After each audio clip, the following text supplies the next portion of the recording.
నమస్కారం, VNR news వార్తలకు స్వాగతం. నా పేరు కృష్ణకుమార్. వార్తల్లో ముందుగా హెడ్లైన్స్.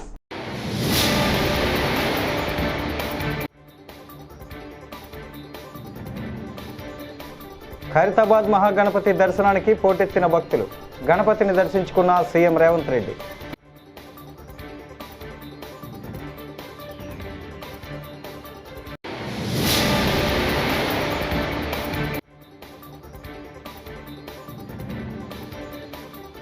ప్రజారోగ్యం పరంగా పెట్టి పేదల ప్రాణాలతో వ్యాపారమా? మాజీ మంత్రి సాకే శైలజనాథ్.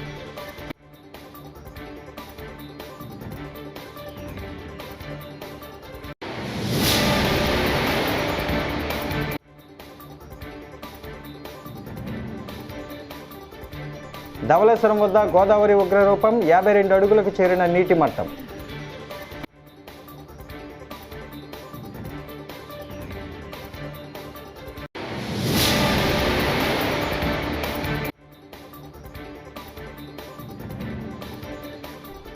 వైసీపీ ప్రభుత్వం రైతు సంక్షేమానికి కృషి చేసింది. కారుమూరి.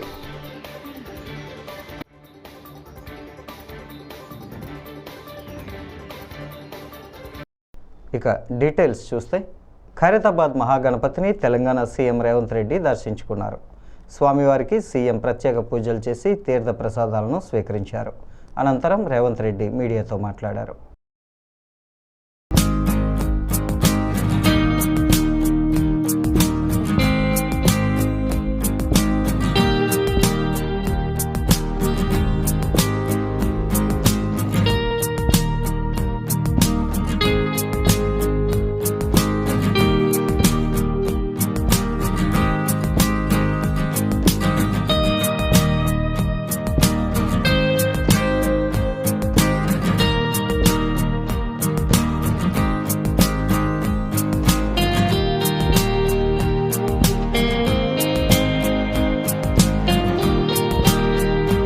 ఖైరతాబాద్ గణేష్ ఉత్సవ సమితి ఆధ్వర్యంలో 71 సంవత్సరాల క్రితం ఒకే ఒక అడుగు గణేశుడిని ప్రతిష్ఠించుకొని ఆనాడు ప్రారంభించుకున్న ఈ గణేష్ ఉత్సవాలు ఈనాటికి 71 సంవత్సరాలు పూర్తి చేసుకోవడం జరిగింది. నాకు అందిన సమాచారం మేరకు ఈనాడు గణేష్ ఖైరతాబాద్ 69 అడుగుల ఎత్తుకు ఎదిగి దేశంలోనే గణేష్ ఉత్సవాలంటే ప్రతి ఒక్కరూ ఖైరతాబాద్ గణేష్ ఉత్సవ సమితి వాళ్ళు నిర్వహిస్తున్న ఈ పండుగ కార్యక్రమాన్ని చర్చించుకునే విధంగా ఈ 71 సంవత్సరాలు వాళ్ళు ఎక్కడ ఎన్ని ఇబ్బందులు వచ్చినా, ఎంత కష్టం వచ్చినా వాటన్నింటిని భరించుకుంటూ దేశంలోనే ప్రతిష్టాత్మకంగా ఈ ఉత్సవాలను నిర్వహించినందుకు ఉత్సవ సమితిలో ఉన్న మిత్రులందరినీ మనస్ఫూర్తిగా అభినందిస్తున్నా. ఒక్క కార్యక్రమం ఒక్క సంవత్సరం చేయడం, ఒక్కసారి చేయడమే కష్టమైన పని ఈ రోజుల్లో. భారీ వర్షాల నేపథ్యంలో గోదావరిలో వరద ప్రవాహం కొనసాగుతుంది. ధవళేశ్వరం బ్యారేజీ వద్ద గోదావరి నీటి మట్టం 52 అడుగులుగా ఉంది. దీంతో అధికారులు ధవళేశ్వరం నుంచి నీటిని సముద్రంలోకి విడుదల చేస్తున్నారు. మరోవైపు కాకినాడ జిల్లాలోని కేంద్రపాలిత ప్రాంతం యానం వద్ద గౌతమి గోదావరి నదీ పాయలలో వరద ఉధృతంగా ప్రవహిస్తోంది.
వేల కోట్ల రూపాయల విలువైన ప్రభుత్వ మెడికల్ కాలేజీ ఆస్తులపై కన్నేసిన చంద్రబాబు వాటిని దోచుకోవడానికే పీపీపీ విధానం తీసుకొచ్చారని, ప్రజా ఆరోగ్యాన్ని పణంగా పెట్టి మరీ ట్రస్ట్ మోడ్లో ఉన్న ఆరోగ్యశ్రీని హైబ్రిడ్ మోడ్లోకి మారుస్తున్నారని మాజీ మంత్రి సాకే శైలజానాథ్ ఆగ్రహం వ్యక్తం చేశారు. ప్రతి జిల్లాలో కూడా ఒక ప్రభుత్వ మెడికల్ కళాశాల స్థాపించే ప్రయత్నం చేశాం. ఒక ప్రభుత్వ మెడికల్ కళాశాల స్థాపించడం అంటే వివిధ స్థాయిల్లో ఉన్న ప్రజా ఆరోగ్య రంగాన్ని బలోపేతం చేయడం, ప్రజల యొక్క ఆరోగ్యాన్ని, ప్రజల యొక్క హక్కును వాళ్ళ చేతిలో పెట్టడం. మీరు అధికారంలోకి వచ్చినప్పటి నుంచే మీ యొక్క దుష్ట బుద్ధిని బయట పెడతా వచ్చారు. చివరికి పులివెందుల మెడికల్ కళాశాలలో 50 సీట్లు వచ్చినప్పటికి కూడా నిజంగా అంత నిస్సిగ్గుగా ఏ విధంగా రాయగలిగారో మీకే అర్థం కావాలి. మాకు సీట్లు వద్దు, ఇంకా పూర్తి కాలేదు అవసరాలు కాబట్టి మాకు సీట్లు వద్దని రాసిన ఏకైక ప్రభుత్వం ఇది దేశంలో. ఈ దేశంలోని వివిధ రాష్ట్రాల ప్రజలు, వివిధ రాష్ట్రాల ప్రభుత్వాలు తమ ప్రాంతాల్లో ప్రభుత్వ మెడికల్ కళాశాల కోసం కష్టపడుతూ ఉంటాయి. ఆల్రెడీ అనుమతులు వచ్చిన వాటిని కూడా కాదని చెప్పే మీ యొక్క దుర్మార్గాన్ని మేము బయట చెప్పాలనుకుంటా ఉన్నాం. మేము స్పష్టంగా అడుగుతున్నాం ప్రజల పక్షాన. ప్రజలు మాట్లాడుతూ ఉన్నారు. ఈ రోజున మీరు ప్రభుత్వ ఆస్తుల్ని అప్పనంగా, అంటే ప్రభుత్వ సంపదని అప్పనంగా మీకు కావలసిన వాళ్లకు, లేక మీకు లబ్ధి చేకూర్చే వాళ్లకు అంటకు పెడతా ఉన్నారు, అప్పనంగా అప్పగిస్తున్నారని అందరం భావిస్తూ ఉన్నాం. కాదని మీరు చెప్పగలరా అని అడుగుతూ ఉన్నాం. వందల కోట్లు చేసే ప్రభుత్వ మెడికల్ కళాశాలల్ని పీపీపీ మోడ్ కింద మీకు కావలసిన వాళ్ళకి అప్పగించే కార్యక్రమం కాదా అడుగుతూ ఉన్నాం. మీకు అర్థం కాకపోవచ్చు, ఎందుకంటే మీకు ప్రభుత్వ కళాశాలలతో పని లేదు, ప్రభుత్వ ఆసుపత్రులతో పని లేదు. మీకు ఏదైనా సమస్య వస్తే బహుశా చంద్రమండలంలో ఒక మంచి ఆసుపత్రి ఉంటే అక్కడికి కూడా పోయి మీరు, మీ పేరుంది కాబట్టి వైద్యం చేయించుకొచ్చుకునే శక్తి సామర్థ్యాలు మీకున్నాయి. ప్రభుత్వ మెడికల్ కళాశాల అంటే పేద ప్రజలు, మధ్యతరగతి ప్రజలకి ఒక ఆలంబన, ధైర్యం అన్న సంగతి గుర్తుపెట్టుకోవాలి. అంతేకాకుండా ప్రభుత్వ కళాశాల అంటే వైద్యుల్ని తయారు చేసే, లేక వైద్యుల్ని సమాజానికి ఇచ్చే ఒక కళాశాలలు అవి. ప్రైవేట్ మెడికల్ కళాశాలలు ఎట్లా పనిచేస్తాయో మీకు తెలీదా చంద్రబాబు గారు? ఏ కేటగిరీ, మళ్ళీ బి కేటగిరీకి వేరే ఫీజు లక్షల్లో ఉంటుంది. మేనేజ్మెంట్ కోటాకు అసలు ఏది ఉండదు. మేనేజ్మెంట్ కోటాలో రిజర్వేషన్లు ఉండవు. మేనేజ్మెంట్ కోటాలో మెరిట్ ఉండే అవకాశం కూడా లేదు. అది ఒక బ్లాక్ హోల్. అక్కడికి పోతే ఏ రాజ్యాంగం పనిచేయదు. అక్కడ రాజ్యాంగబద్ధంగా రావాల్సిన అవసరం కూడా పనిచేయవు. మీకు ఒక మాట చెప్పాలనుకుంటా ఉన్నాను. ఆర్టికల్ 47 ఇండియన్ కాన్స్టిట్యూషన్ నమ్మకమైన, శ్రేష్టమైన ఆరోగ్యాన్ని, ప్రజా ఆరోగ్యాన్ని ఇవ్వడం అన్నది రాష్ట్రం యొక్క బాధ్యత అని స్పష్టపరుస్తుంది. ఒకానొక సందర్భంలో సుప్రీంకోర్టు వారి వ్యాఖ్యానిస్తారు. Even though this is direct principle, కానీ అవసరం వచ్చినప్పుడు ఇది ఫండమెంటల్ రైట్గా మారుతుంది. మనిషి బతికే హక్కులో భాగం కాబట్టి ఫండమెంటల్ రైట్గా ప్రజా ఆరోగ్యం మారిపోతుంది. కాబట్టి ఇది ప్రాథమిక హక్కే అని చెప్పినట్టు నాకు గుర్తు. మీకు గుర్తులేదేమో, మీ యొక్క న్యాయ నిపుణుల్ని, మీ లాయర్ని పిలిపించుకొని మాట్లాడండి. మీరు ఏం ఆశిస్తూ ఉన్నారు? ఇక్కడ మొత్తం కాలేజీలు మీ వాళ్ళకి ఇచ్చేస్తారా? మీకు సంబంధించిన వాళ్ళకి ఇచ్చేస్తారా? ఆ పీపీపీ మోడ్లో 63 సంవత్సరాలు కట్టబెడతారా? మీ విజన్ 47 ఏదో ఉంది. ఆ తర్వాత మళ్ళా బహుశా ఇప్పుడు మీకు 70-80 ఏళ్ళు ఉంటాయి. ఇంక 63 సంవత్సరాలు మీరు దీన్ని కట్టబెట్టేస్తారా? అసలుకి ఏమనుకుంటా ఉన్నారు మీరు? పోనీ మీరు కట్టేది కూడా కొత్త కళాశాలలు కాదు. 50% వరకు పూర్తి అయినా, కొన్ని పూర్తి అనుమతులు తెచ్చుకున్న కళాశాలలు. జగన్మోహన్ రెడ్డి గారి ఆలోచన విధానం, జగన్మోహన్ రెడ్డి గారు విద్యా వైద్య రంగాల్లో ఒక వినూత్నమైన విప్లవానికి నాంది పలికిన నిర్ణయాలవి. మీకేం అర్థం కావడం లేదు. నిజంగా దీన్ని స్కామ్గానే భావిస్తూ ఉన్నాం. వచ్చే రోజుల్లో ఖచ్చితంగా ఏ విధంగా అయితే మీరేనా గుత్తి మండలం జక్కల చెరువు వద్ద ఓ వ్యక్తిని ఎక్కించుకోలేదంటూ గ్రామస్తులు ప్రయాణికులు ఆర్టీసీ హైర్ బస్సు డ్రైవర్ కండక్టర్పై దాడి చేశారు. దీంతో శుక్రవారం తాడిపత్రి గుత్తి మధ్య హైర్ బస్సులను నిలిపివేశారు. కండక్టర్లు డ్రైవర్లు ఆందోళన చేపట్టారు. ప్రయాణికులు బస్సులు లేక ఇబ్బందులకు గురయ్యారు. వెంటనే బస్సులు ఏర్పాటు చేయాలని డిమాండ్ చేశారు.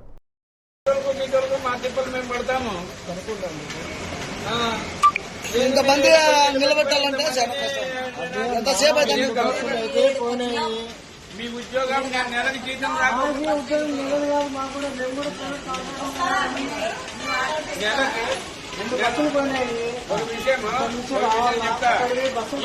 నెలకి జీతం 1వ తేదీ 2వ తేదీ ఇకపోతే స్ట్రైక్ చేస్తాడు, ఇంటికాడ కూర్చుంటాడు. మేము ఎవరికి చెప్పుకోలేదు బస్సులు రాకుండా ఉంటే అట్ట పట్టుకుంటావు. ఈ ప్రభుత్వం కింద పట్టుకోవాలని స్ట్రైక్ చేస్తారు జీతాలు లేకుండా ఉంటే.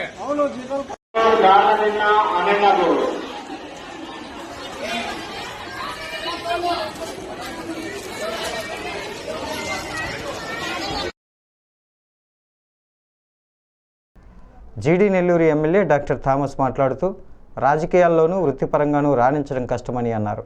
తాను ఐవీఎఫ్ ద్వారా పిల్లలను పుట్టిస్తుంటానని, పేషెంట్లను చూస్తున్నప్పుడే నియోజకవర్గం నుంచి కాల్స్ వస్తూ ఉంటాయని తెలిపారు. అందరికీ న్యాయం చేస్తానని, గతంలో జీడీ నెల్లూరులో సర్పంచులు, ఎంపీటీసీలు ఏకగ్రీవం అయ్యాయని, ఈసారి కూడా అలాగే జరగాలని ఆయన ఆకాంక్షించారు. ఎవరిని ఎక్కడ అణచివేయాలో తాను చూసుకుంటానని, కార్యకర్తలు కష్టపడాలని సూచించారు. ఇమీడియట్గా కాల్ వస్తుంది, అన్న మా పక్కింటోడు ఒకడు మా కూతురుని లేపుకుని వెళ్ళిపోయాడన్నా, కొద్దిగా కాల్ చేయన్న పోలీస్కి అంటాడు. నేను అప్పుడుదా పేషెంట్ ఎంబ్రియో ట్రాన్స్ఫర్ చేస్తూ ఉంటా. ఆ అమ్మాయి అన్న 20 సంవత్సరాలుగా పిల్లలు లేదన్నా, కొద్దిగా ఈ ట్రీట్మెంట్ చేసి వెళ్ళండి అన్న. అయ్యో అమ్మ అందరు కార్యకర్తలతో వెయిట్ చేస్తున్నారన్న, అదంతా నాకు తెలియదు, నువ్వు చేయలేదనుకో మా అత్త వచ్చి వేరే పెళ్లి చేస్తుంది, ఆల్రెడీ కూతురు రెడీగా ఉందంట రెండో పిల్లని చేయడానికి, అన్న మీరు ఇది చూడండి అంటారు. సో కాబట్టి మా ఇద్దరికి దీన్ని రెండు అడ్జస్ట్ చేసుకొని మిమ్మల్ని బ్యాలెన్స్ చేసుకొని పోవడం కొంత కష్టమే. అయినా కూడా నేను సీరియస్గా ట్రై చేస్తున్నాను. ఖచ్చితంగా మీ అందరికి కూడా న్యాయం చేస్తాను. అదేవిధంగా మా తమ్ముడు కూడా గురిజాల పెద్ద బిల్డింగ్ కడుతున్నాడు బెంగళూరులో. ఆయన వృత్తి కూడా డిఫరెంట్. సడన్గా ఎత్తుకొచ్చి ఒక చేప పిల్లని నీళ్ళలో బాగా స్వేచ్ఛగా జీవిస్తుండే చేప పిల్లని ఎత్తుకొచ్చి బయట వేస్తే ఎలా విలువలా కొట్టుకుంటుందో అదేవిధంగా మా ఇద్దరి పరిస్థితి కూడా అదేవిధంగా మేము కొట్టుకుంటున్నాము. ఖచ్చితంగా మేమిద్దరు కూడా ఇవన్నీ కూడా ఎలాంటి ఇబ్బందులు వచ్చినా, ఎంతమంది బయట నుంచి మమ్మల్ని లాగడానికి ట్రై చేసినా ఇవన్నీ కూడా ఎదురేసి ముందుకెళ్ళి మేము ఒక మంచి నాయకుడిగా పేరు తెచ్చుకుంటామని చెప్పి మీ అందరికి కూడా వాగ్దానం ఇస్తున్నాం. దేని గురించి ఈ 2 కప్పలు బాధపడవు, అభివృద్ధి పైన ఉంటుంది. ఈ చిత్తూరు జిల్లాని నంబర్ 1గా పెట్టే దాంట్లో మేమిద్దరు గట్టిగా ఉండి దీన్ని నడిపిస్తామని చెప్పి మీ అందరూ చెప్తున్నాం. ఇందులో తమిళ్లో ఒక సామెత ఉంది, కొలకాద నాయం ఇల్ల కొరసొల్లాద వాయం ఇల్ల, ఇది 2 ఇల్లాద ఊరు ఇల్ల, ఆగ మొత్తలు ఇది 2 ఇల్లాద ఊరు ఇల్ల, ఆగ మొత్తలు జీడి నెల్లూరు మాత్రం విధి వెళ్ళక నమ్ము వేలే పాతుటే పోయిటే ఇరుకము. అర్థమైందా రాజా? సో కాబట్టి దీని గురించి ఎవరు పట్టించుకోవద్దండి. ఇవన్నీ రాజకీయాల్లో ఉంటాయి. మిమ్మల్ని ఒక 10 ఎండ్రకాయలని ఒక దాంట్లో వేసి పెట్టామంటే అది తెలుగుదేశం ఎండ్రకాయలను కూడా వేసి పెట్టు, అవన్నీ ఒకటి పైకి ఎక్కిందంటే మొత్తం కూడా కిందికి లాగుతాయి. అది ఇదా జరుగుతుంది జీడి నెల్లూరులో. కాబట్టి ఎండ్రకాయలు అందరూ సపరేట్ చేయాలి. ఒక్కొక్కరిని ఒక గుండాలు వేస్తే గమ్మున కూర్చోంటారు. కాబట్టి తొందరలోనే ఆ పనులు కూడా చేస్తాం. కొత్తగా వచ్చాం, కొంత టైం పడుతుంది అడ్జస్ట్ అవ్వడానికి. మిమ్మల్ని ఒక హిమాలయ ప్రదేశ్ నుంచి సడన్గా తీసుకొచ్చి ఆఫ్రికాలోనో ఎడారిలో వదిలితే ఎట్లా ఉంటుంది, కొంత టైం పడుతుంది. అన్నిటికి కూడా ఒక టైం అని వస్తుంది. ఆ కాలం వచ్చినప్పుడు ఇవన్నీ కూడా ఏమవుతుంది, సర్దుకొని వెళ్ళిపోతుంది. సో కాబట్టి మీరు మాత్రం ఎక్కడ తగ్గవద్దండి. మేము ఎవరు తొక్కాలో, ఎవరిని కలుపు తీయాలో, ఎవరు చేతులు కాలించాలో అది మేము చూసుకుంటాం. మీరు ఎక్కడ తగ్గవద్దండి. మీరు పార్టీ కోసం పనిచేయండి. ఎందుకంటే జీడి నెల్లూరు నియోజకవర్గం కుతూలమ్మని చూసింది, గాంధీను చూసింది, ఇప్పుడు నన్ను చూస్తూ ఉంది. చిత్తూరు కూడా అదే హిస్టరీ. ఎంతోమంది వస్తుంటారు, పోతూ ఉంటారు. పార్టీ అనేది ఒక పెద్ద మహావృక్షం. అందులో ఎన్నో పక్షులు వచ్చి కూర్చుంటాయి, పోతూ ఉంటాయి. కాబట్టి పక్షులు వచ్చి కూర్చొని పోతున్న మాత్రం ఆ చెట్టు పడిపోదు, ఆ చెట్టు అక్కడే ఉంటుంది. చెట్టు అనేది ఎవరంటే చంద్రబాబు నాయుడు గారు, మహావృక్షం. అందులో కూర్చొని వాళ్ళు 170 ఎమ్మెల్యేలు వచ్చేసి కూర్చొని పోతా ఉంటారు, వచ్చిన వాళ్ళు వస్తుంటారు, పోతా ఉంటారు. ఏది పర్మనెంట్ కాదు, పార్టీ మాత్రం పర్మనెంట్ గా ఉంటుంది. ఇక్కడ ఎవరు మంచిగా పనిచేస్తారో వాళ్ళు పర్మనెంట్ గా ఉంటారు. మంచిగా పనిచేసిన వాళ్ళకి జనాలు బ్రహ్మరథం పడతారు. సో కాబట్టి ఇవన్నీ మనసులో పెట్టుకొని వచ్చే ఎలక్షన్ బ్రహ్మాండంగా మీరు చేయాలని చెప్పి మీ అందరినీ కూడా ప్రత్యేకంగా కోరుతున్నాను. తణుకులో శుక్రవారం ఏర్పాటు చేసిన విలేకరుల సమావేశంలో మాజీ మంత్రి కారుమూరి వెంకట నాగేశ్వరరావు మాట్లాడుతూ వైసీపీ ప్రభుత్వం రైతు సంక్షేమానికి ఎంతో కృషి చేసిందని తెలిపారు. కూటమి ప్రభుత్వంలో యూరియా కొరతతో రైతులు తీవ్ర ఇబ్బందులు పడుతున్నారని, వ్యవసాయమే దండగా అనే రీతిలో ప్రభుత్వం వ్యవహరిస్తోందని ఆయన విమర్శించారు. బాధలను పట్టించుకోకుండా ఏ మాత్రం కూడా శ్రద్ధ లేకుండా తిరిగి మళ్ళీ వాళ్ళకి అవహేళనగా మాట్లాడుతూ వాళ్ళని మీరు పంట యూరియా తగ్గించండి, యూరియా ఫెర్టిలైజర్స్ తగ్గించండి, క్యాన్సర్ వస్తాయి అని ఎట్లా చెప్తారు మీరు అని అడుగుతున్నాను. టోటల్గా యూరియా కంపెనీనే బంద్ చేయండి, యూరియా ప్రొడక్ట్నే మానేయండి. అంతేకాని ఈ రకంగా కొరత వచ్చినప్పుడు ఈ రకంగా మాట్లాడి ఈ రకంగా చేయటం, మీరు ఎప్పుడు అన్నారులే వ్యవసాయం దండగా అని. రాజశేఖర రెడ్డి గారు, జగన్మోహన్ రెడ్డి గారు పండగ అన్నారు. అందుకే రైతులకు పెద్దపేటేసి ఎప్పటికప్పుడు మానిటరింగ్ చేసి ఏ ఇబ్బందులు లేకుండా కాపాడింది, రైతులకు అండగా నిలబడింది జగన్మోహన్ రెడ్డి గారు అని చెప్పి సందర్భంగా తెలియజేస్తున్నాం. రైతులందరూ కూడా గమనించాలి, మీకు ఎవరు తోడుగా ఉన్నారు, ఎవరు మీకు అండగా ఉన్నారు, ఏ రకంగా మీకు గిట్టుబాటు ధర కల్పించారు, ఏ రకంగా మీకు ఇన్సూరెన్స్ చేపించారు, ఏ రకంగా మీకు ఇన్పుట్ సబ్సిడీ ఇచ్చారు. పంట కోతకు రాకుండానే పోయిన పంటకి రెన్యూల్మెంట్ చేయించి వెంటనే అధికారులతోటి ఇన్పుట్ సబ్సిడీ ఇప్పించిన ఘనత జగన్మోహన్ రెడ్డి. మాజీ సీఎం జగన్ తీసుకొచ్చిన మెడికల్ కాలేజీలను సీఎం చంద్రబాబు తన బినామీలకు అమ్మకానికి పెట్టేశారని వైసీపీ అధికార ప్రతినిధి కారుమూరి వెంకటరెడ్డి ఆరోపించారు. కూటమి ప్రభుత్వం 99 పైసలకే ఉర్సాలు ఉల్ఫాలకు భూములు దారదత్తం చేస్తోందని, 10 ప్రభుత్వ వైద్య కళాశాలను చంద్రబాబు బినామీలకు అమ్మకానికి కేబినెట్ నిర్ణయం దుర్మార్గమని, టెమాసెక్ అనే సింగపూర్ కంపెనీకి మెడికల్ కాలేజీలను ఏడాదికి ఎకరం 100 చొప్పున 66 ఏళ్లు లీజుకిస్తున్నారని ఆయన మండిపడ్డారు. ఆంధ్రప్రదేశ్ రాష్ట్రంలో ప్రస్తుత కూటమి ప్రభుత్వం ఎక్కడ ఏమి దొరికితే దాన్ని అమ్మకానికి పెట్టేస్తా ఉన్నారు. కేవలం మనుషులు మాత్రమే ఇప్పుడు వీళ్ళు అమ్మకానికి పెట్టల, మిగిలిన అన్నిటినీ అమ్మకానికి పెట్టారు. 99 పైసలకే ఉరసాగాళ్ళకి ఉల్ఫాగాళ్ళకి 100 ఎకరాలు దారాదత్తం చేసేస్తున్నారు 99 పైసలకి. అలానే జగన్మోహన్ రెడ్డి అనేటటువంటి ఒక గొప్ప ముఖ్యమంత్రి, దేశ చరిత్రలో ఏ ముఖ్యమంత్రి కూడా తీసుకురాలేనటువంటి గొప్ప సంస్కరణలు వైద్య రంగంలో తీసుకుని వచ్చి 17 మెడికల్ కాలేజీలని ఒకేసారి నిర్మాణం చేపట్టి 5 మెడికల్ కాలేజీలకు ఆల్రెడీ అడ్మిషన్లు కూడా పూర్తి చేస్తే ఈరోజు 10 మెడికల్ కాలేజీలని, ప్రభుత్వ మెడికల్ కాలేజీలని ప్రైవేటు వాళ్ళకి, చంద్రబాబు నాయుడు గారి బినామీలకి అమ్మేయడానికి నిన్న కేబినెట్ నిర్ణయం తీసుకోవడం అనేది అత్యంత హేయమైనటువంటి చర్య, అత్యంత దుర్మార్గమైనటువంటి చర్య. ఎందుకంటే చంద్రబాబు నాయుడు గారు ఒక్కటంటే ఒక్క ప్రభుత్వ మెడికల్ కాలేజీ కట్టల, 4 సార్లు ముఖ్యమంత్రి, సిగ్గుండాలి చెప్పుకోవడానికి. కానీ ఒక్కటంటే ఒక్క ప్రభుత్వ మెడికల్ కాలేజీ కట్టకపోగా జగన్మోహన్ రెడ్డి గారు 5 సంవత్సరాల టైంలో 2 సంవత్సరాలు కోవిడ్ ఉన్న 17 మెడికల్ కాలేజీల నిర్మాణాన్ని చేపట్టి దాంట్లో 5 మెడికల్ కాలేజీలకు ఆల్రెడీ అడ్మిషన్లు కూడా ఏదైతే చేసి, 1 నంద్యాల మెడికల్ కాలేజ్, 2 మచిలీపట్నం, 3 ఏలూరు, 4 రాజమండ్రి, 5 విజయనగరం, ఈ 5 ప్రభుత్వ మెడికల్ కాలేజీలకి 2023-24 అకాడమిక్ ఇయర్ లోనే అడ్మిషన్లు కూడా చేసి ఏదైతే మంచి ముఖ్యమంత్రిగా పేరు తెచ్చుకుంటే ఈ రోజు మిగిలినటువంటి ప్రభుత్వ మెడికల్ కాలేజీలని ప్రైవేటు వాళ్ళకి అప్పచెప్పడం కోసం, అది కూడా కేవలం అక్కడ ఎకరం 100 రూపాయలకి టెమాసెక్ హోల్డింగ్స్ అనేటటువంటి సింగపూర్ కంపెనీకి, మనకున్న సమాచారం ప్రకారం టెమాసెక్ అనేటటువంటి సింగపూర్ కంపెనీకి ఆంధ్రప్రదేశ్ రాష్ట్రంలోని 10 మెడికల్ కాలేజీలని 2 దఫాలుగా 66 ఏళ్ల పాటు వాళ్ళ చేతిలో పెట్టడానికి చంద్రబాబు నాయుడు గారు నిర్ణయం తీసుకున్నారు. కేవలం ఎకరం 100 రూపాయలు, ఎకరం 100 రూపాయలు సంవత్సరానికి. 66 సంవత్సరాల పాటు వాళ్ళకి ప్రైవేటు వ్యక్తుల చేతుల్లోకి పెట్టడం కోసం ప్రభుత్వ మెడికల్ కాలేజీలు 10, ప్రభుత్వ హాస్పిటల్ 10 సేమ్ వారికి అండర్లో ఉన్నాయి. అంటే ఎంత దుర్మార్గమైనటువంటి చర్య. అంతకుముందు చంద్రబాబు నాయుడు గారు 164 ప్రభుత్వ రంగ సంస్థల్ని ప్రైవేటు పరం చేశాడు ఆయన అధికారంలో ఉన్నప్పుడు. ఆయనకి ప్రైవేటు పరం చేయటం అంటే అదొక సరదా.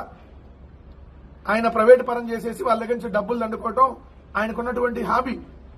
సిగ్గుండాలు చెప్పుకోవడానికి 99 పైసలకు భూములు అమ్ముతావు, 100 రూపాయలకి ప్రభుత్వ మెడికల్ కాలేజీల్ని 66 సంవత్సరాల పాటు వాళ్ళ చేతిలో పెడతావు.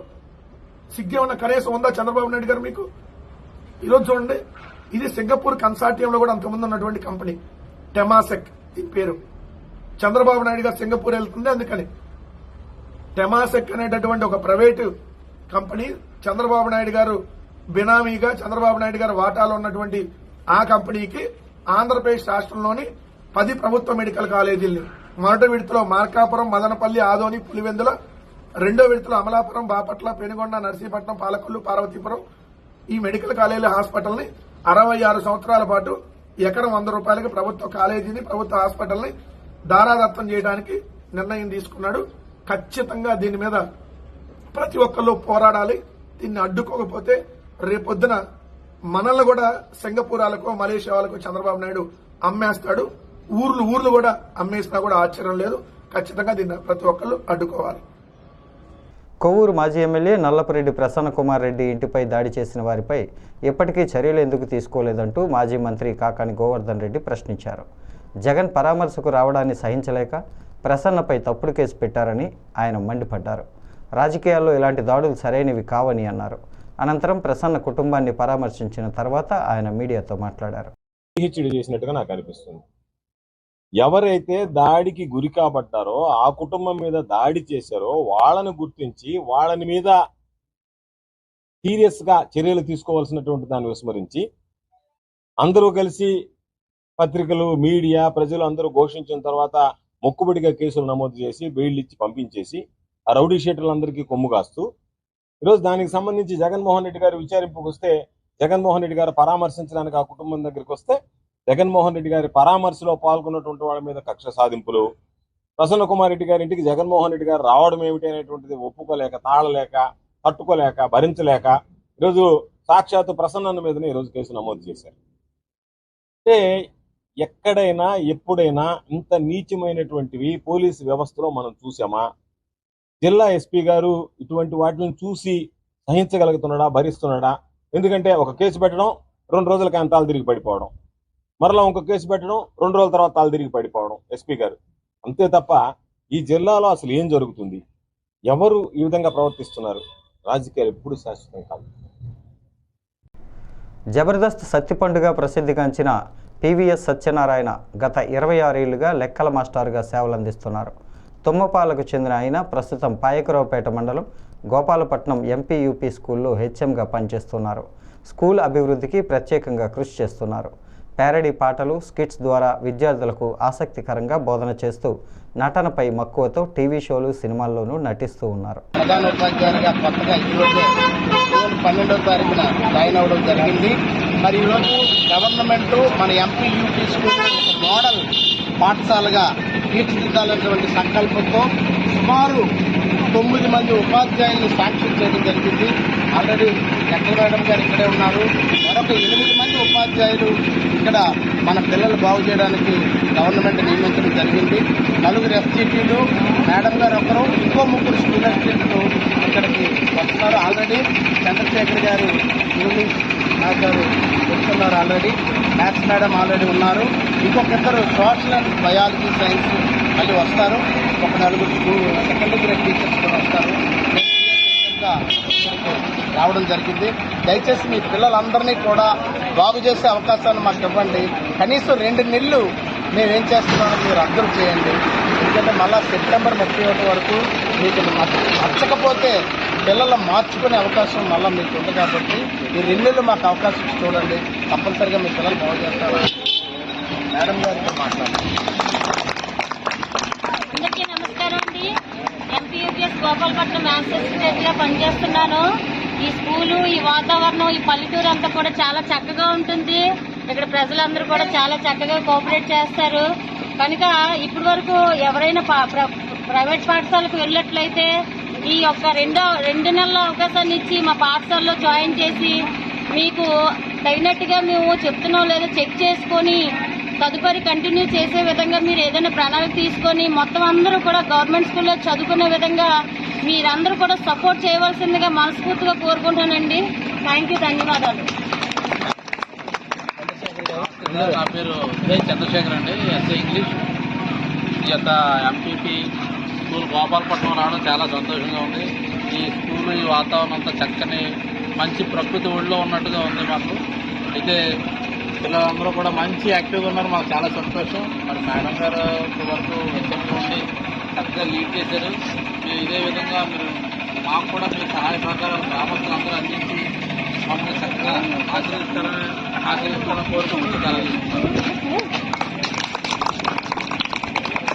వ్యవసాయం దండగా అని చెప్పిన వ్యక్తి చంద్రబాబేనని అనకాపల్లి వైసీపీ జిల్లా అధ్యక్షుడు గుడివాడ అమర్నాథ్ తీవ్రంగా విమర్శించారు.